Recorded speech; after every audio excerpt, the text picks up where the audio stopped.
Welcome back, everyone. It's Who's57 here. We are back on The Division on the Xbox One, and today I will have a walkthrough for the Lexington Event Center on Challenging. So this is the hardest difficulty for the game. I'm running with 2 friends and 1 random, but he's got a pretty good setup. So you will want to make sure that everybody has good weapons before you do this, because it is basically a no respawn zone. Now, there is a bit of an issue with this particular area because they like to kill the hostage. So you do have to be able to do this fast enough. Pop defense link, offense link, everything that you have, BFB if you have it, any kind of offensive ability just to shred the enemy as fast as possible and ideally take down the grenadiers. Sometimes you will go down if the tank's not in front. That definitely can happen, but you have to protect this hostage because there is a bit of a glitch. He's not supposed to be able to go down. Basically, as you've seen, my BFB was literally right in front of him, but he sometimes can die. So, and then the mission glitches out and you can't complete it, and it's just totally annoying to do. Now you will be seeing us using several different tricks in this game. There's a couple different weapons that we'll be using. I'm using the Caduceus and the Pack-Hand, actually. Eclipse over there is running one of the high-end vectors, but pretty much all of us have high-end gear, which will make this a lot easier to do. A very helpful thing to have in this mission is the shock turret. Because it actually stuns enemies, as well as if you do run the Seeker Mine, because that does incendiary damage if you have the right mod on it, and that incendiary damage will actually stun enemies. So anything you can do to stun the enemies is very important and definitely worthwhile. At this point, make sure that your team's stacked up, run smart cover if you have it. Get your mines, get everything set up, and then just wreck everything. Go for shotguns first. So any unit that has basically a lightning bolt above their head is going to be a shotgun unit. 9 times out of 10, they can usually take you down with 1 shot. Next priority is grenadiers. Those guys, they have an infinite supply of grenades, so make sure to take them out as soon as you can. Like this guy's peeking just a little bit, so we'll go ahead and shoot him in the face, and he's down. I'll throw the Seeker Mine, because right now I'm running 2 offensive abilities, so we'll use the Seeker Mine and the BFB. We're going to run the BFB for its bleed damage, and then I'm running the Caduceus for headshots in order to actually get my signature skill and get my regular skills back faster. So I can actually throw the Seeker Mine up towards the enemy, which will light him on fire and get him out of cover, giving you a chance to flank if you are playing with teammates and you can coordinate with them. Do be careful because more waves spawn, so keep that in mind, and definitely play to the strengths of your particular weapon. Now, I do have some other weapons at my disposal. I have the Pack-Hand, that's my secondary, or Pecan, however you want to pronounce it. I also have a high-end Vector. I have sniper rifles and shotguns, but those don't really work well in this area. Now you'll see another wave will spawn, more shotgun rushers. This is where if you can get a status effect on them, like that bleeding damage or incendiary damage, the shock turret if somebody has it, those are just incredibly useful. Kind of make sure that you can keep your teammates covered and try and get the guys to drop grenades on themselves, and that will also help. But we'll get that bleeding status proc on there, and I don't quite have my Seeker Mine. There we go. Toss my Seeker Mine in there with that Grenadier, give him something to hold on to. And I almost have another BFB, so I'm going to save that for this next wave of enemy. Take cover. Sometimes you can take cover, sometimes it kicks you off of cover. And try and bring this guy down before he can take down Eclipse. Now you have one more wave, so go ahead and send out the Seeker Mine, send out BFB, so we're dealing incendiary and bleed damage, so 2 separate status effects. The pulse, scan pulse, helps with your crit chance, crit damage, and if you have the upgrades for it, it does extra damage against targets that were hit by the pulse. And then can be a little bit difficult because sometimes the Seeker Mine does not want to deploy to be thrown. Got to get out of that red, so just keep falling back on the sides of the columns here. This is where if you have a defense link or defense and tack link up, you can pop those just to shred these enemies a little bit faster. And of course, getting a direct hit with the BFB does more damage. Ideally, your person using the skills the most should be stacking skill power so they do the most damage. That's why I'm running BFB and Seeker Mine. Plus with the Caduceus and getting headshots, I can actually get all my abilities back faster. I do take a lot of damage, so we're going to have to use a med kit because that guy has a shoddy. Actually, no, he just acted like he had a shoddy.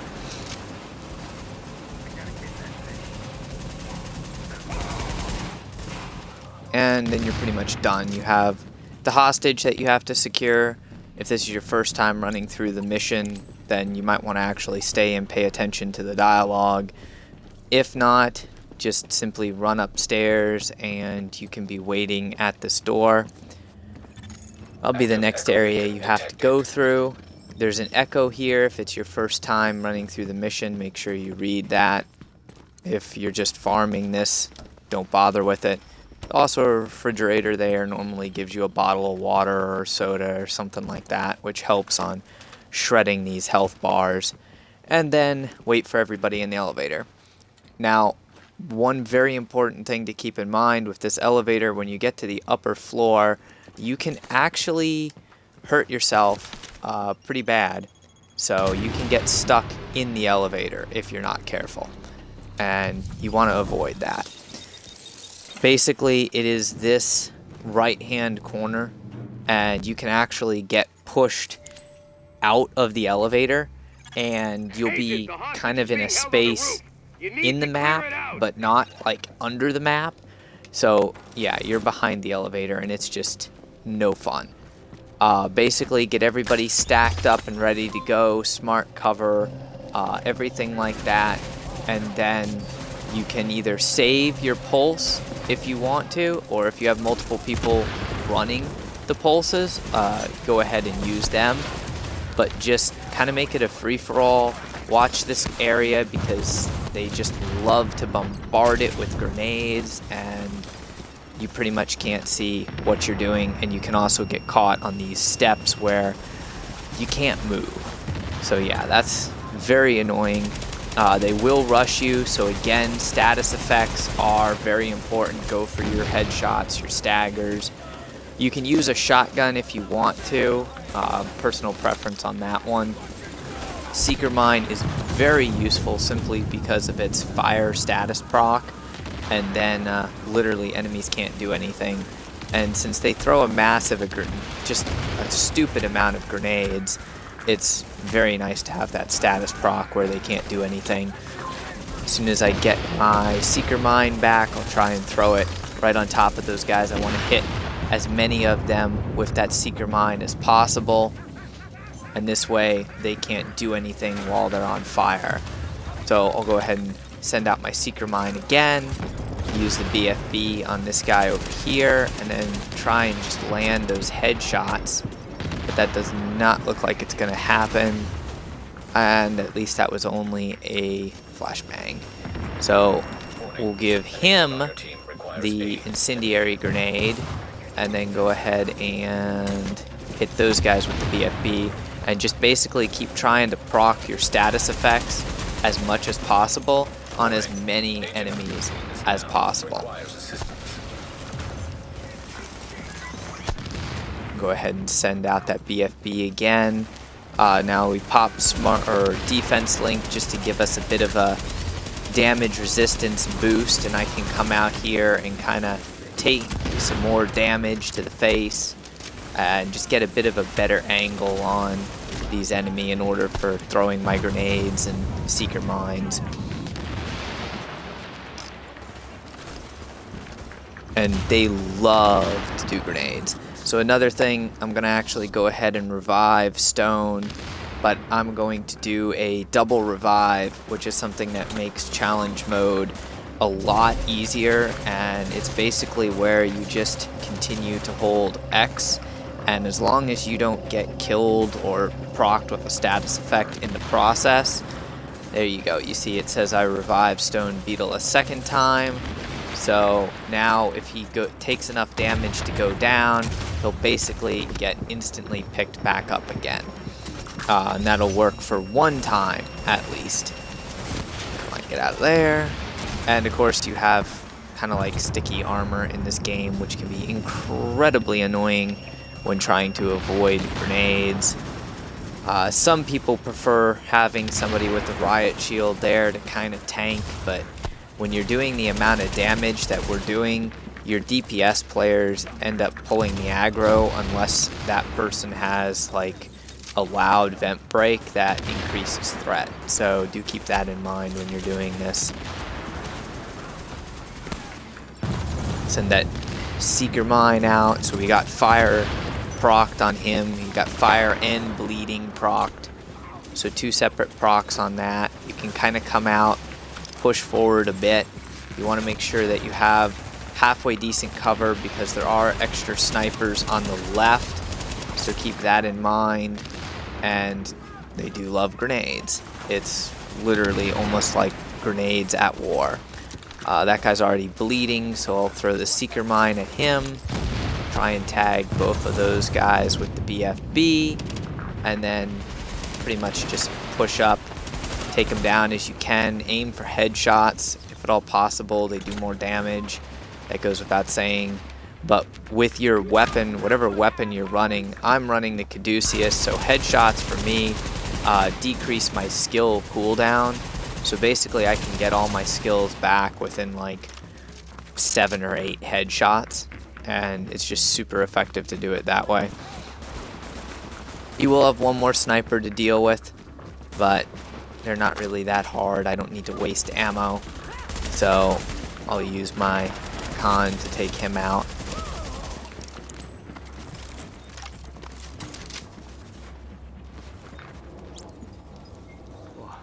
You have a little bit of a lull here, so if you need to use anything consumable wise, med kits, heal up, heal your teammates, anything like that, now's your chance to do it. You do not have an ammo resupply. Keep that in mind. Now you have a couple options at this point. Either stack up here on this wall, go back to the elevator, or you can do another option, which I'm not sure why it wanted me to do the emotes there. It was a little sticky, but you can stack up right next to where these guys spawn. And this is definitely more dangerous, but it can be well worth it. So we'll go ahead and hit BFB, hit tack link, make sure I have that Seeker Mine out, and if you have a defense link active, definitely want to use that defense link to give everybody more survivability. But if you do not have the defense link, just try and focus on using your scan pulse and using all of your abilities to bring the targets down as fast as possible. Go ahead and throw another Seeker Mine in there and light him on fire, and you're done. Ramos, Captain.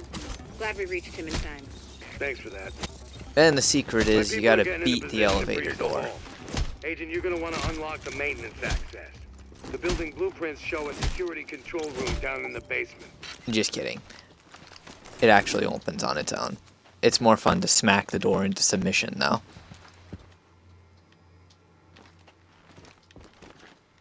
And then sometimes it does glitch out and take a few seconds for the door to close.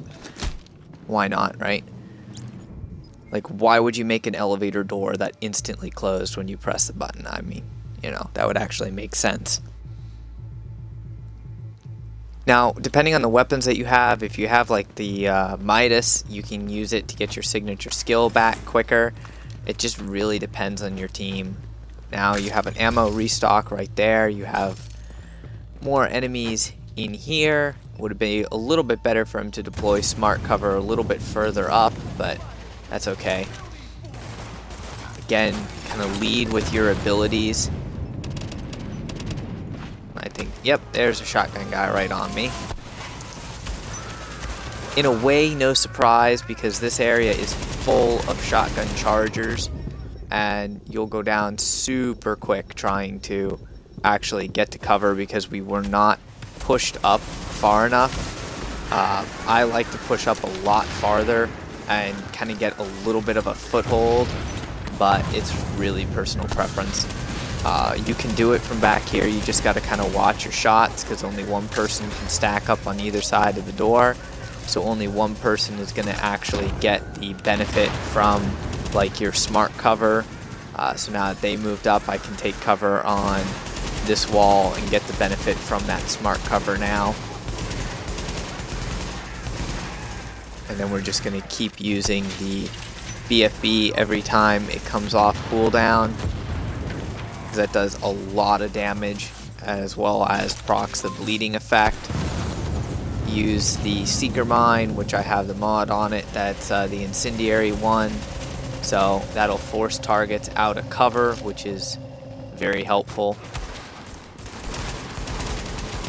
Try and get a couple headshots on this guy. I'm also running the talent where if you headshot an enemy, you pulse them for 10 seconds. That makes life a lot easier as well. Go ahead and throw the Seeker Mine first, because it'll home in on those nasty shotgun rushers, light them on fire, and then just BFB, so they're standing there, not able to do a damn thing, and we're just going to continue to kind of shoot them in the face and murder them.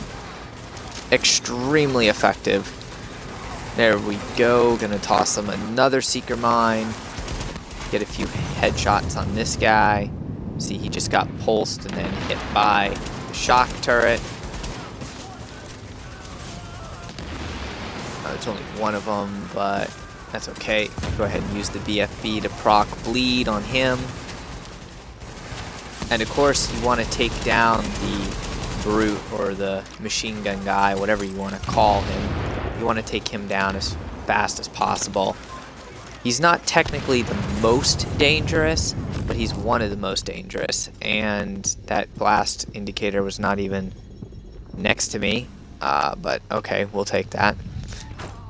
Ah, really? Another grenade. Thank you. I'll go ahead and actually give you back your grenade. I wish you could throw grenades back at the enemy. The amount of grenades that they throw at you, you would have like infinite grenades if you could do that.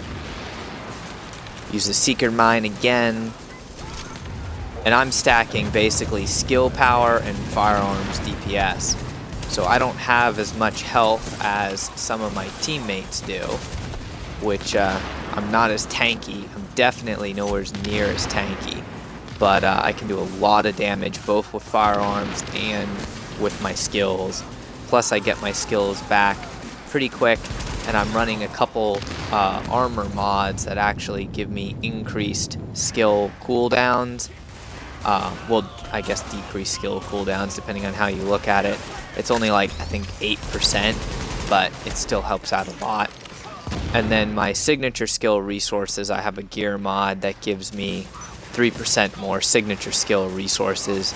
So basically I can get my signature skill back faster as well.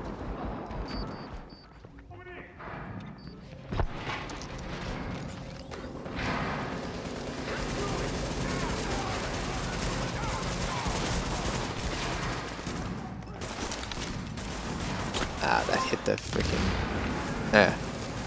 oh well. That hit the light fixture. Not a problem. I'll drop the Seeker Mine. Go ahead and get that incendiary proc on him. Fall back a bit because there's a lot of enemies there and they love to use grenades. Once you have a foothold established though, just go for headshots. switch my grenade type back to frags and give them the smart mine to hold on to. And there we go. Pretty much get all of those guys lit on fire. Keep using the BFB, which I'm doing a pretty good amount of damage with the BFB. Time to bring down this brute though, because he's advancing on us, so just straight up headshots. And I gotta get out of the grenade though, but then he'll be down. I'll toss another seeker mine and another BFB. So they're on fire, they're stunned, and they're bleeding. Basically they can't do anything at all. Get the headshots, get another BFB. Getting a little closer than I wanted to be because of that grenade. I had no choice, so we'll just try and go straight for headshots and bring them down. Kind of a hairy fight there, or at least it can be a hairy fight. Then you have to hack the little keyboard and basically you can move on. There's always a little thing for you to search here. It normally drops a grenade or an ammo, an explosive bullets or incendiary bullets, something like that. So if you are low on those, which ideally you'll have all of your explosive bullets and things like that stocked up before you come and do this mission. And then of course only one person can interact with the stupid ammo crate at a time. Now for the part that actually takes some getting used to. As soon as you come into this area, you need to charge the snipers. Basically, there's a sniper on the left and there's a sniper on the right. And you need to charge both of these snipers as soon as you possibly can and just take them down. You want to be out of the fire from the boss who's above me to my left. So that's why we come over here. Bring down both snipers, then you can worry about the two brutes or machine gun guys that are down here, and basically you can literally just take your time and melt these guys. They're not much of a threat at all to you from this position. And you don't have to worry about the boss aggroing on you either, so that makes it nice. And I'm just going to focus everything I have. I'm actually not even going to bother to use the Caduceus against this guy because he's an elite and he still has his armor bar. So I'll switch to my Pecan, which does more damage against elite enemies and it does more damage against armor. So it's kind of the go-to weapon, at least to shred armor bars. And he's pretty much not even paying attention to me, so I can easily get hits on his little backpack thing there, and then he's gone. Next part is a little bit harder because you have to deal with the boss, so kind of retreat. Now a neat thing that you can do, the boss is actually up in that room, and half the time before she jumps down you can actually get a hit on her with the BFB. So keep that in mind, that is something that you can do. Now it normally does not work, or at least work out well, but it is something that you can use to your advantage to get a few extra hits in on her armor before the fight starts. Take out the Grenadiers first, use everything that you have against them. And when I say everything that you have, I mean literally everything that you have, and then go for the boss, because of the fact that the boss has a grenade launcher. So she's incredibly annoying to deal with, and she shoots grenades that literally almost explode immediately. So if you can, stay out of the blast radius, clear the AI, go ahead and get yourself explosive bullets if you have them. Arm up with explosive bullets. I'm gonna throw the seeker mine and then see if I can't get a BFB and start just shredding with the explosive bullets. At this point, it's pretty much time to push the boss, so while you have explosive bullets, ideally run both links, run tac link and defense link. Push the boss with your explosive bullets, try and stay out of her grenades, and just keep dealing enough headshot damage to her that well, ideally you kill her before she kills you, but she can easily down at least one person. She does have a chance to drop a gold. A matter of fact, she can actually drop the weapon that I'm using now, the Caduceus. So keep that in mind. There's that double revive kicking in again. Now you will have mobs that spawn to deal with, so just keep doing what you were doing before, but you don't have to worry about having to refight the boss if you fail at this point. So that's a really nice thing. I'm gonna kind of just use our tank here for cover. He's making a really good shield. There's that defense link that I wish we had a few seconds earlier while fighting the boss. And of course I'm blind and can't see anything right now. They love to throw flashbangs at you. Flashbangs and frags, they don't use incendiaries, which does make the mission a little bit easier, because if they used incendiaries, it would just be way crazier than it needs to be. So since he's not paying attention to me, I'm gonna simply try and hit his pack. Got his pack. Now throw that down at that guy over there, and I don't quite have my BFB ready, so we'll try and take down the Grenadier, take down anybody who doesn't have their armor, and then we can go for this. Should be one of two guys left. So I'll go ahead and hit him with the BFB and get his health bar starting to lose some damage there. Throw a Seeker Mine at him, and that'll really mess his day up because, well, you're on fire, you can't do anything, and you're done. All those nice credits, nice piece of gold gear, guaranteed, did the challenge mode, pretty much made it look easy, and yeah, lots of fun. Hopefully you guys enjoyed. If you have any questions, comments, anything like that, make sure you leave a comment. Otherwise, make sure you go ahead and subscribe for more content, share the video, let your friends know how to do this. Special thanks to my teammates here, Eclipse, Stone, the random that was helpful enough to help us out with this. Thanks for being our tank. Anyways, enjoy. If you have any questions, send me a message. Remember to look up the next video. I will do all 4 missions on challenge mode. Have fun, guys.